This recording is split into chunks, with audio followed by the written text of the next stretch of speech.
So you tried what we talked about, you softened, you stopped bracing, you let your shoulders drop, and instead of peace, everything rushed in. Tears, memories, emotions, overwhelm, fear. And you thought, why is this worse? I thought this was supposed to help. I opened the door and now I can't close it. Let me say this clearly. You are not unstable. You are not regressing. You did not do it wrong. You touched stored survival, and your nervous system does not yet know how to release it gradually.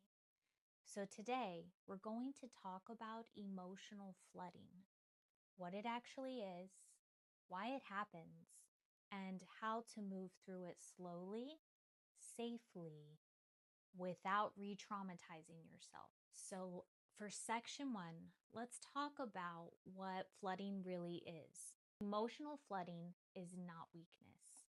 It's stored activation, discharging all at once. When you've been bracing for years, your system compresses emotion to survive. It tightens around it. It files it away. It says, not now. We don't have time for that. But when you finally slow down, when you finally soften, the system says, oh, we're doing this now? And it opens everything, not because you're fragile, but because you've been strong for too long. Flooding is often a sign that your body finally feels safe enough to release again, but it doesn't yet know how to titrate. And that's what we need to teach it. I once worked with a woman who said, I never cry. I'm not emotional. Then she tried a 5-minute breathing exercise and she sobbed for 40 minutes. She thought she broke herself. She didn't. She accessed something inside that was waiting for permission. That doesn't mean we open the floodgates wide next time. It means we learn to open them gently. In section 2, let's discuss why this happens. Your nervous system has 3 basic states: regulated, mobilized, which is like anxiety and fight, or shut down. It's third, like freeze or numb. Many high functioning women live in a mobilized or mild freeze. They're productive, responsible, faithful, dependable, but emotionally compressed. So when they try to feel, they don't dip into emotion, they dip into a reservoir because they never practiced microprocessing. It was always hold it, push through, be strong, keep going. So the first attempt at softness feels like emotional chaos at times because the issue isn't feeling, it's pacing. There's also something deeper for some of you. Those Christian, high achieving pattern types of women, you know, if you're one of them, you equate at times control with virtue. If I stay composed, if I don't unravel, if I keep it together, I'm strong, I'm disciplined, I'm good. But control is not the same as regulation, and composure is not the same as capacity. You can love God deeply, serve beautifully, be responsible and faithful, and still have unprocessed emotion stored deep inside your body. Flooding doesn't mean you lack faith, it means you're human. So, for section 3, let's talk about how to stop flooding without shutting down. This is where we go practical because we are not going to rip open trauma vaults in this YouTube video. We're going to build capacity. So for step 1, I want you to feel 10% not 100%. When emotion rises, ask, what is 10% of this? Not, let me process my entire childhood. Just, what is the edge of this feeling? And then stay there for 30 to 60 seconds. Then stop.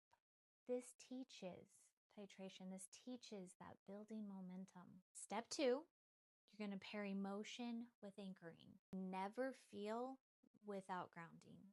Feet on the floor, hand on the chest. Look around the room.